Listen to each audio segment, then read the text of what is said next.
And now we are going to move on to what we are talking about today, and that is none other than the state corporates. Remember, not too long ago, the government appointed new heads to head the parastatals. And joining me to have that conversation is none other than Abdulkadir Mohammed, an advisor to the President on constitutional and legislative affairs, but also a co-chair of the parastatal reforms. Thank you for joining us. Thank you. You're well? Thank you. And I hope you had a good weekend. Good, good. Excellent. Okay. Thanks. Also, I have Isaac Awondo, who is the Group Managing Director, Commercial Bank of Africa, but also a co-chair of the parastatal reforms. Thank you also for joining us. Thank you for having me. All right. And maybe I'll start with you, Abdulkadir Mohammed. And I saw that during the interview that was here before with Sophia Wanuna, you were raring to go. Yes.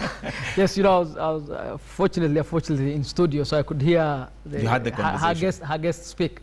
And a few things, especially on the governance issue, because we'll be talking about governance. Correct. Was the EACC issue, and it was very interesting that the only thing the two gentlemen agreed on was what I think they were both wrong on, which was that. What's that? The legal capacity of the EACC. The EACC is an institution. It's not individuals. The individuals are separate from the legal entity. For example, a number of ministers have stood aside, assuming some of them were not there. The ministry still continues. The ministry will absolutely still continue. Hassan is a member of the Senate. He will probably, his term will end. The Senate absolutely will exist. So it's like saying if the IG of the police was not there, and we have seen IGs move, and the CID will not be able to undertake these institutions have what's called perpetual succession. They are legal entities, they are established, they exist.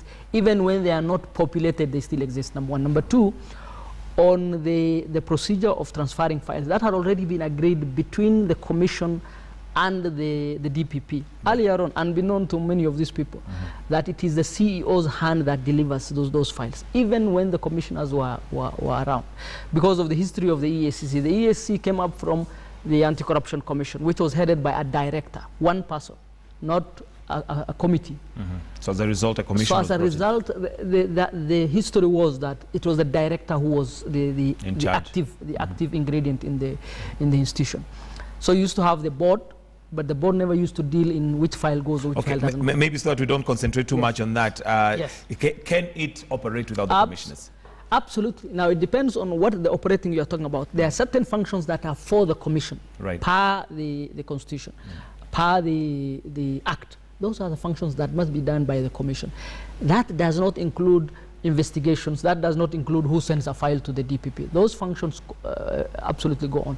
As an entity, it also exists and it runs. Now, is that optimal? Absolutely not. You should have the commissioners do the policy work. Okay. And the earlier we do that, the better. All right. Yes. Let's move on now to the state corporates, and I'll come to you, Isaac. Yes. And first of all, for there to have been reforms, what are the challenges that the state corporates are going through for there to be reforms to be implemented or to be proposed? I think we have to start with the history of reforms in the country, and to recognize that reforms are a process which continue over time. At the time we were appointed as a commission to undertake this enormous task, a lot of work had already been undertaken. And there were several challenges which existed at the time. One obviously was issues around the policy framework under which parastatals operated. There was an issue around the legal framework under which they operated. There were issues around governance framework, definitions of Is it that they were not clear? I think they were enshrined in law, but there were a lot of conflicts, and they were also not clear and open to several interpretations. And what we really sought out to do was to rationalize everything, bring clarity, and ensure that going forward, after the reforms are embedded in our legal framework, we are then going to have clarity in terms of what everything means. Okay, Mohammed, for a long time, I think the parastatals had been going through a very tough time, but history and you know, some of the information coming through proves that they were actually improving. Yeah. Some of the commercial ones were even, you know, making money and submitting to Treasury. Yeah. One would ask the question, if it's not broke, why fix it? Absolutely, and it's good you came to that point, because I remember reading an article by a friend of mine about a week ago. They actually are broke. Not broke in terms of the finances, but they're broken. Many of them are. Majority they're not of them operating as they should. Majority of them are not. Say, for example, the commercial sector. There are institutions that are commercial, that operate in the commercial sphere, that are government-owned. And that is about 20–25% of the parastatals. 80–75% of those are undercapitalized, they are in debt, they are not doing well. If they were a company in the private sector, you would not have bought their shares, or they will not even be listed, because their shares would have been almost zero share prices. So they're really in trouble.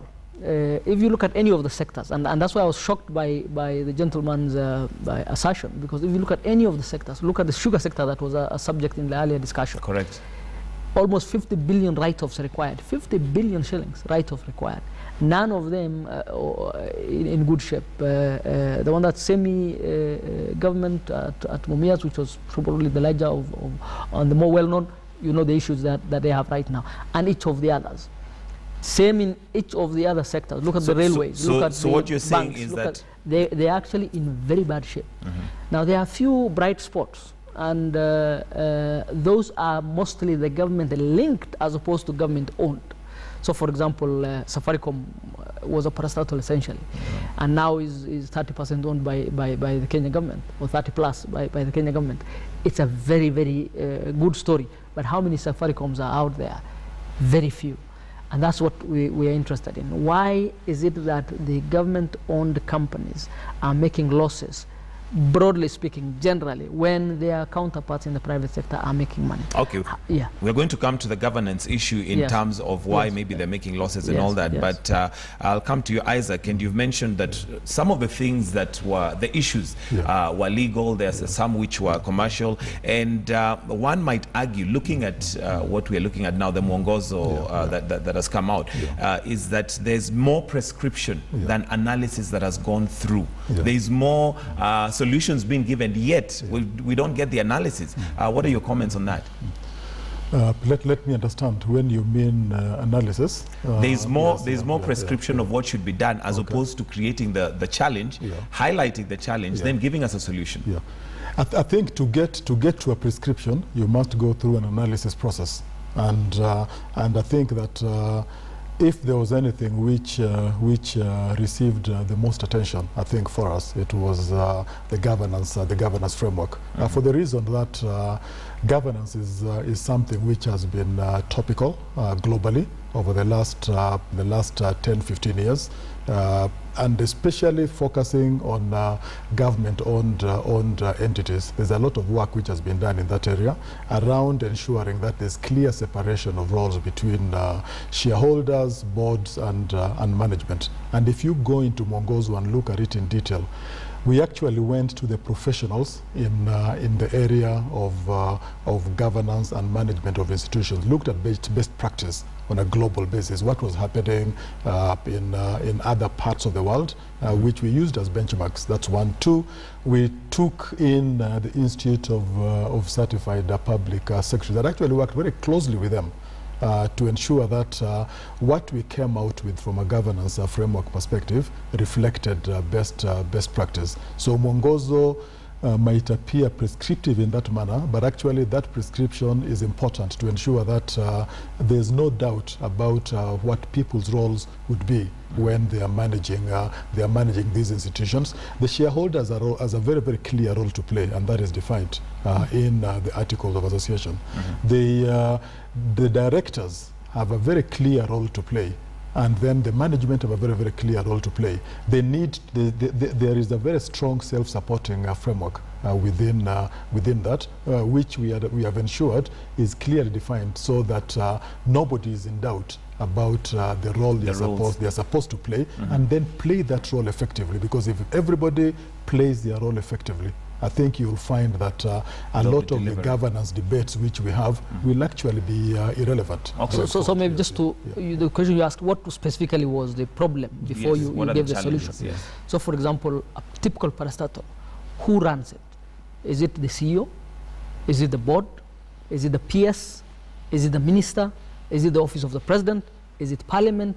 Because they report to each of those institutions. Is it the State Corporation Advisory Committee? Is it the Auditor General? Is it the Auditor Corporations? You have so many oversight institutions hanging over a CEO that they spend majority of their time essentially dealing with these institutions than running, number one. Number two, how do you get to be promoted or ABCD? Is it because you have met a set of rules and there's a performance, a clear performance indicator and then a result, or because of other issues? So those were the problems. They are so clear that it's surprising somebody of the level of our good friend could not see them and says, forget about the prescription, where are the problems? The problems are absolutely obvious. They're glaring. Absolutely. All right, just for us at home, just a quick reminder of who we have in the studio and what we are talking about. I have Abdulkadir Mohammed, who is here in the capacity of a co-chair for parastatal reforms. I also have Isaac Awondo, who is also a co-chair for parastatal reforms. The phone lines are now open and they're displayed on your screen. Feel free to call if you have a question to the gentleman. You can also tweet, and that's at Michael G. Gitonga or at Sophia Wanuna. Now, what are the critical reforms that the task force has come up with? Isaac. You have a holiday? I said critical. Critical. Are they that many? I think there are very many. But I think critical, I think, first of all, is a policy framework, ensuring that is rationalized and is clearly understood. Secondly, is a legal framework, ensuring that instead of having a multiplicity of laws, we basically rationalize the legal framework to ensure that, one, you know what parastatal is, how it is defined, and what exactly it means. We've obviously defined the governance framework, which we've talked about in a lot of detail. We've talked about the oversight roles which are supposed to be there as some of the key issues which were very, very important in driving the reform process. Okay, Isaac, what is the framework for governance? Because we've talked about governance, and now we need to get to the governance because we'll be coming shortly to the appointments. Yes. What's the framework of the governance? Now, excellent, and that's really one of the key issues. One of the biggest problems we have is corruption. And corruption is directly related to bad governance. So, for example, we have narrowed them down and separated the two, if it's commercial or if it's non-commercial, because the two operate in different spheres, essentially. So if you are commercial, our view is you should be released to operate like a commercial entity. If you are KBC, you should operate like KTN or NTV or any of the other players in that sector. Otherwise, you have no business of existing if you are not going to be operating. What happens if government is interested in certain things that might not be commercially viable? Then government pays commercial rates for those services. So run commercial institutions, make the mission very clear, because that's one of the big problems with the governance. The mission for these institutions were not clear. The mandates were not clear. Clear mandates, clear missions. If your business is to make money, your business is to make money. If your business is to provide services that were government services that are better provided through that vehicle, then government should pay for that and do. So, for example, KRA is not in the business of making money. Yes. The regulators are not in the business of making money. You will be very surprised. There are quite a number of regulators who have huge deposits in bank accounts because they have just decided, I want to be charging you fees, and they increase that fees without any direct link to the services they have. That is not the business. If government wants to collect taxes, it should not do so through regulators. It should do so directly or indirectly, depending on however they want to do. But there is no institution that's a regulator whose business is to collect money. They collect those fees to be able to run themselves. Okay. So clarify the mandate. Number two, streamline. If you are a CEO, you are directly reporting to a board, not to a minister, not to a PS. You report to the board. The board is the one that hires and fires you. Right now we have situations where you have a board, but the CEO is hired by a minister and fired by a minister. So why should he have any business dealing with a board? So you make those lines blurred, you have a Reporting problem. lines. Make it very clear. Government is a shareholder. It is, you know, the management should be with the board. The board has a free hand in running these things. That board then should be accountable to a higher level. This is not, you know, you're not really recreating anything. Very many countries have gone through these processes. It is not a new thing. Just look and see how best practice is in the world. All right. Yeah. I'll come back to you on that, but we'll take a call from, is it Mohammed in Wajir? Good morning. It is Muhammad Abdullahi from Garissa. From Garissa. Yes, Mohammed Abdullahi. It is Muhammad Abdullahi from Garissa, not from Wajir. Okay, from Garissa. I beg your pardon. Go right ahead. Yes. My question to Abdikadir is, for first instance, what we will have done is, there was a prostatal reform bill which was in front of the parliament. So what we will have done first was, before these appointments were made, we will have waited for those reforms to be implemented. And then that reform should have been done on a cross-party basis, in consultation with the Kenya public. Then after that is when we have actually streamlined the parastatals. Now, the parastatals should be institutions that are independent, that are economically empowered, that are able to create employment. Now, what surprises me is, if you look at it, the kind of appointments that were made by the president, and he was telling us that they were ethnically balanced. In today's Kenya, we don't need entire ethnicity to create economic prosperity in this country. What we require is an institutional that is structured, functionable, and that are being led by people who are competent to enhance productivity in the Republic of Kenya so that we create employment. Now, if you start recycling all that, if you start considering political all right, we get your in partnership. Yes, we get your question. I think we are not going to the. I think we need to take a lesson. Yes, we need to learn from the Western. We'll have the panel respond to you shortly. I'll also take a call from Mohammed in Mombasa. Mohammed in Mombasa. Yes, how are you? I'm very well, thank you. Yeah, I'm calling from Mombasa, and I'm talking about the ferry disaster. Yeah, actually, not a disaster. It's a disaster impending. What about this gentleman about the parastatal, the reform to the parastatal? How can they reform for it to work better for the ferry services? For it to work better? Yes. Can it be devolved or can it be given special people? How can you stop the procurement being done? Okay. For it to work better. All right. Thank you very much, Mohammed. Okay. All right. Thank you. Mohammed, we'll start with the earlier gentleman, I think, had two key issues. Yes. One was having a law before you actually do, which is really a good point. We have an overarching part of the question you had asked Isaac earlier. Part of the reforms is to have an overarching law that regulates the entire sector. So that is in the works. I think it should be heading to Parliament very soon. It's very critical. We had a law before called the State Corporations Act. So that will completely repeal and overhaul. So that law is but because these institutions were existing, we could not say, do the law first, the institution is still running. So you have to, if they don't have boards, you have to appoint boards, for example. The second question is also a very important point, which was also raised by Mahmoud. Yes. Why appoint boards, for example, or what I analyzed out, members, when the institutions are being reformed, when the institutions probably could be merged or ABCD? Because you need boards to do that work. Any major transaction in an institution, any critical transaction requires people in that institution to make. So it could be high-level management, it could be the board. When you're saying close this company, it can only be the board or higher that makes that either the board or the shareholders that make that determination.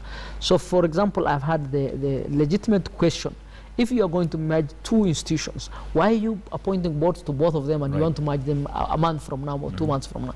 Because that actual decision of merging must be done by a legally capacitated institution, and that's only the board that can do. So you must have a board in place to close the institution or to merge it to another institution. On the Mombasa gentleman, I think devolution is very critical, and functions are the ones that are devolved. Structures are also devolved. So, for example, it is possible to have a parastatal at the county level that is owned by the county. It's also possible to have a parastatal that's jointly owned between the county government and the national government, because the governments essentially are shareholders, and they can and you have legislatures at the national level and legislators at the county level, and they can create institutions to run services in which way. The critical things are two. One, public investment is a national government function, public investment. And two, policy is always a national government function. So the policies that the parastatal reform process was doing are policies that go across the country, whether you are in the county government or in the national government, because policy is always a national government. And two, if you want to invest public investment, generally speaking, is a national government function. All right, let's come to you, Isaac, and let's talk about Mwongozo, which is a code of governance for parastatals, which was recently given. Yes. What are some of the things entrenched in, especially in regards to governance? Because we'll be coming to the question of the appointments very shortly. Okay. Mwongozo has been put out there is really talking about leadership. I think that if you look at the meaning of the word Mwongozo, it's playing on the word leadership. And as I had commented earlier on, the code of conduct was put together after a lot of considerable work, looking at what was happening across the world, and we benchmarked several countries. That's one. Two, what was the best practice which was adopted both for private companies and also for government, for the government sector. So the code really very much defines the roles of the board. The roles of management, the type of relationship which is expected to exist between the board and the management, the accountabilities, who is responsible for appointing the chief executive and the management, and as my friend Abdulkadir said earlier on, part of the challenge I think we had and we saw in when we were doing this reform work was one basic issue around who does the appointment, and as a consequence of that, is the loyalty to the appointee or the loyalty is to the institution ultimately. If you have an institution which has been set up to perform a certain function, the expectation is that, whoever is running that institution should be loyal to ensuring that the mandate of that institution is delivered in furtherance of the broader government agenda. And Mwongozo ensures that the board's activities are defined, the management activities are defined, and to ensure that all are working towards the delivery of a common goal. All right, we have Wamboi in Thika. Good morning, Wamboi. Wamboi in Thika. Do we have Wamboi on the line? Yeah. Hello. Hello. Yes, Wamboi, go right ahead. Okay, I want to ask a question. I want to ask Mr. Abdulkadir, which criteria you to appoint the board of directors? Which? Sorry, I missed that. Which criteria? Because I thought you were supposed to be getting professionals. Okay, I work in Parastatal in Mombasa. Okay. When we call them for their first board meeting, some of them you are asking. Okay, they started firstly about the budgetary allocation. They started asking of the trips they are supposed to be making around the country and outside the country. And imagine I work in a technical-based organization, but none of them is a professional. Okay. So the criteria. Yeah. All right. Thank you, Wamboi. Because I thought you are supposed to get professionals. Absolutely. And just thank you, Wamboi. Any idea? Okay. She's absolutely right. I think that is part of the journey we are moving forward. You know, give work to people who understand the work, or let them take them through training to understand. So most board members generally don't actually know what the work of the But board is. isn't that going against Mwongozo, which was recently, has given very clear guidelines? Absolutely. So the first thing is to take the board through training. So I would very much agree with what he said. Why train them when they can actually be recruited and appointed as they qualify, as opposed to people who are coming on a technical board and are already thinking about the budget allocations and trips, as opposed to doing the work? May I also say something? I know it is directed to Abdikadir, but it's something which is very, very close to my heart. The fact that you need to have professionals running the boards, but Mwongozo also defines the criteria for appointment. But I think, and to a very valid point, which Honorable Abdikadir made earlier on, reform is a process, and Mwongozo should and will take effect from now going forward after you've completed the reform process. To be able to, you need to put in the legal framework, which has to go into Parliament and is ready, has actually benefited from CIC review, has benefited from public exposure, has been prepared and is actually ready to go to Cabinet and then to go into Parliament. That overarching law is very important. So you have to manage the transitional process of ensuring that existing institutions are able to transit from the state they are in today into the future state in which Mwongozo will be fully. But aren't you shooting it in the invested. foot when you already put people who are not qualified? Yet there are Kenyans who can qualify to do that job. No, but can I say qualified is for you to qualify to be a board member. The criteria is fairly. It's a threshold. The threshold is fairly low. Number two, it's not necessarily professional as to somebody who has capacity. You know, profession might mean you belong to a particular profession, maybe accounting or ABCD. What it means is you should have the capacity. The reason why I was talking about the training is one of the problems we saw is exactly what Wambui was talking about. A chair of a particular parastatal held 89 meetings, 89 board meetings in 1 year. Now, if you understand what board meetings are, they should really be serious issues where you prepare and you have. Now, this gentleman essentially was interested in the allowances he was earning. So the more allowances the more meetings you attend, the more allowances, which really is not what your mandate is. Your mandate is not to go there to earn allowances. Obviously, if you work, you should be given it's allowances. More of an incentive. But really, but really is to. So this is a journey. We are starting. That is where we want to head. Obviously, we have no excuse of not starting in the best foot. But that's where we want to head, and that is some of the problems. The other is what he just told you about now. We have proposed that boards should be between 7 and 11 members. Now there are boards, there's an institution that had 28 board members and 35 employees. 35 employees. Okay, I'll need to take a call from Simon in Nairobi. Good morning, Simon. Hello, good morning. How are you? Very well, thank you. Yes. Go right ahead. Hello, the studio KTN. I want to thank you for giving us this opportunity. Thank you. To participate in this debate. I think there are a number of issues that are coming out, but they are not being responded to very clearly by the two gentlemen, Isaac and Abdul Kadir. What is coming through is that the host has asked them the recommendations they are making. Are they driven by an analysis that has identified our problems, and then they are responding to those problems?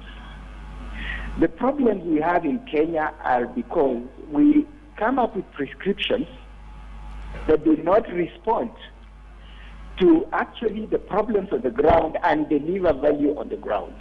Correct. I want to advise the two gentlemen that the responsibility the government has given them is very noble. If they could borrow a leaf from Cabinet Secretary Anne Waiguru, she has tried to come up with Huduma centers which try to align most of the related activities so that these activities are in such a way that they are rational and they are efficient. What these people have done basically is to play the game of politics. We thought the parastatals are supposed to be rationalized, become leaner and more efficient in terms of connected services and connected activities being put under one umbrella. But again, they have kind of taken a back step. Okay, I'll need you to summarize. Because, for example, they came up with the Government Investments Authority. Yes. Which was a very good idea. But what are they now doing again? They are unable to move forward and make it implementable. Okay. Because Kenya can only move forward if we are going to focus on our abilities and then try to pull in foreign investments. And so we need a very clear and efficient policy framework that can encourage foreign direct investments and then create employment as it invests a lot of technology and infrastructure development. All right, thank you very much, Simon. Mine was really an advice. I'll have to cut you short there, Simon. Yeah. Thank you. Yes, I think Simon came back to the same question. Have you just given prescriptions? Are you giving answers without looking at the questions? Absolutely not. We did a whole report on the problems, and the solutions then come to each of the problems. So, for example, you have very serious corruption issues in the parastatals. The answer is to have good governance. Our chapter 6 is about Mwongozo. It deals with good governance. You have an issue about mismatched mandates. We deal with clarifying of mandates. You have an issue about 5, 6, 7 different institutions, each dealing in the same sector, in the same area. So, for example, you go for a tourist fair in one of the foreign countries. You have 5 Kenyan parastatals doing exactly the same thing with their, displays exactly the same, competing for the same space. Why not bring that resource together and have one larger? We have institutions whose mandates are no longer necessary. Why not send back this to the ministries whose business this is in the first place? Okay. So problems with actual results. Then GIC, which you talked about, is the Government Investment Corporation, which you talked about is the final one. This is how countries that have gotten it right have done, whether it is Singapore or Malaysia or South Africa or China. Many of the institutions that do our roads are Chinese parastatals. They are run on business footing. Why not copy? Why not replicate? If you are going to be doing business, run commercial institutions. If you are a state agency, don't fleece the public. The government pays for that. So every problem is resolved with a proposal. You've mentioned that you actually did look at the problems, and as a result, now you've come up with the results. But I mean, with the solutions. Yes. But in part of the solutions, one of the biggest challenges that we have, and I'm coming to you, Isaac, on this, is governance. I'm coming back to governance for one reason. One, when we look at the appointments, for example, we have an appointment of a board member who does not have a degree yet on the Mwongozo. That is a minimum requirement. How does that come to be? Are we really serious about solving this problem? Yeah.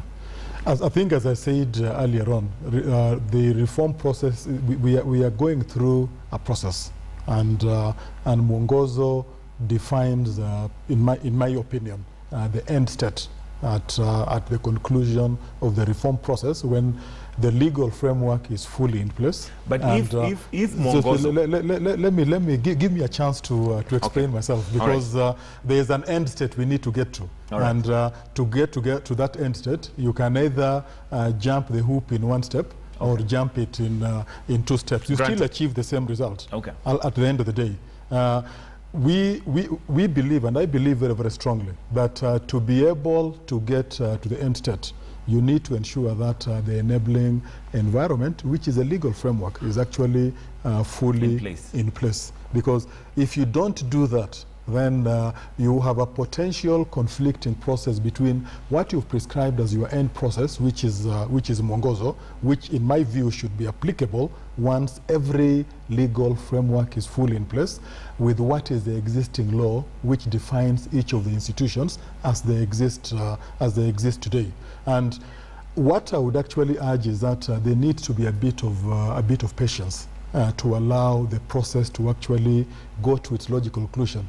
If in 6 months to a year's time, when the legal framework is concluded and is fully in place, you end up in a situation where you've prescribed that parastatal board members need to have these qualifications to be able to sit on those final state boards, then I think you will have an issue. But I think allow a process to go on, because that's the nature of reform and change. Okay, if it is a process, it's taken very long for these appointees to come in. So why did it take so long? Why can't we wait another maybe period of time and have everything, this legal framework that is talking about, then have the appointees? Why did we have to appoint them now? Good point, because it's really, it's a dynamic environment. So for example, you want to do the laws. The laws are not just done by ourselves. They are done in a consultative forum. You have CIC, you have the AG, you have Treasury, who are essentially the shareholder. Then that has to go to cabinet. You have to go to finally Bunge. It's really a process that's not one closed system. It has too many moving parts. That is not an excuse. We should move it faster. Number two, as he said, so for example, right now we've said boards should be between 7 and 11 members. There's a reason why we're saying that, because as I just told you, there are boards that were too many. Right now, there are boards that have been appointed that are 16, 17 people, because that's where the law, as it is now, says they should be. So if you were to come back to me and tell me, you said they should be between 7 and 11, yes, we said they should be between 7 and 11. The other criticism that I've had, which is that you have too many politicians in the appointments. Yeah. And I actually went back to check. And there's also, as you answer that, maybe the question of political dynasty. Yes, good point. Earlier one, yes.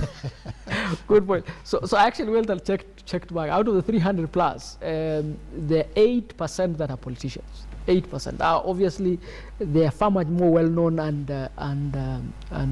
so the front pages of all the papers that they carried the politicians. Should we have politicians or shouldn't we? That's open for judgment. Debate. Because essentially what you are interested is a good board member. A good board member does not mean a non-politician. It could be a politician who becomes a good member, or it could be a non-politician. Obviously, there are certain things within the political sphere that make the challenge a bit harder. But really, what you're interested in is leadership. It doesn't say no politician should serve. If you have a politician who can do the work. It also doesn't also say that if you are a politician, you are exempt from the governance rules. So it was really an attempt at mixing and matching, ensuring that you have a collage of all the players, politicians, non-politicians, young people, older people, mixed people. If you or I was making that call, would we have made it differently? Maybe yes. But the point is, we need to have the governance in place. We need to have everybody live up to that code, whether they're 80 or 18, whether they're a politician or a priest. Everybody follows the rules. If you follow the rules, it doesn't matter whether you're a politician or not. The rules are the critical thing. Okay, Isaac, I'm sure you went through a lot of painstaking effort to come up with this Mwongozo. Are you happy with the appointments? I'm happy with the appointments, and I'm happy with the process. Despite the fact that some don't meet the threshold? As I've said earlier, we have a process to go through. And that process has to be respected and ensure that Mwongozo, which is an end state solution, should then come into place after we've completed the entire reform process. The entire reform process is defined by having the law, but also respecting the existing law. Until the law has been passed, you have to respect the current law.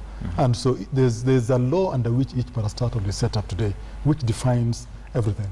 That has not been repealed. Okay. So you cannot start to do something based on a new law which hasn't gone through Parliament. And so that is why I urge patience and allow a process to take place, because it's important that that process is respected within the confines of our existing law. Because I think at times we become too critical and raising issues of hygiene. Let me use the word hygiene, because I see Mwongozo, as I said, as an end state position which should be fully applicable when all the legal frameworks have been defined. It's like a medicine that's being administered, so it needs that. Exactly, it needs time. If you are taking an antibiotic, you are told take it for 7 days. For 7 days, right. Exactly. And don't stop taking it until you finish the course. Okay. And this is really what Mwongozo actually is. And the process we are going through is one of ensuring that we follow the steps. Because the risk I think you run of running ahead of yourself and assuming that the new GIC bill and the new GOE bill, which we've gone through a very intensive public discussion process, the biggest risk you can do to this particular bill is to basically assume that it is operational before it has gone into Parliament. The Malaysians, the Malaysians who have done this very well. Next July, they have their 10th anniversary. This process, and that process was run by McKinsey, one of the top consulting firms in the world. They are doing the 10th year anniversary in July. They have gone through this process for 10 years now. Their parastatals right now perform as well, quite a number of them performing better than the private sector operators. So really, we are not operating in a vacuum. All you need to see is, and our process was benchmarked. The World Bank, the IMF, quite a number of other institutions, and the Institute of Certified Public Secretaries was very critical in the governance processes. So really, I would urge people to read the report, to read the policy, and let's have the discussion. Okay, as I rope in Sophia and bring her into the conversation, question is, antibiotics take 5 to 7 days. How long are we expecting this to take? Because we don't want an open-ended thing that has no... I think it won't, in fairness, it won't be open-ended. Yes. As I said, we are really at the threshold of getting to the next stage. And one of the things which is perhaps not realized is that if you take the institutions which are going to be combined, for example, all the work which should drive them together has been done involving the institutions. The laws which need to be changed have actually been finalized and ready to move forward. All they are waiting for is the broader enabling environment, which, as I've said, has gone through a public process. CIC has looked at it. We, as a committee, have sat with CIC and rationalized it to ensure that all input which was brought in has actually been incorporated in there before it is ready to go into Parliament. So all the work has been done. It is just a process of ensuring that the piece of work around getting it to Parliament is completed, and then we basically move forward. Okay. Sophia.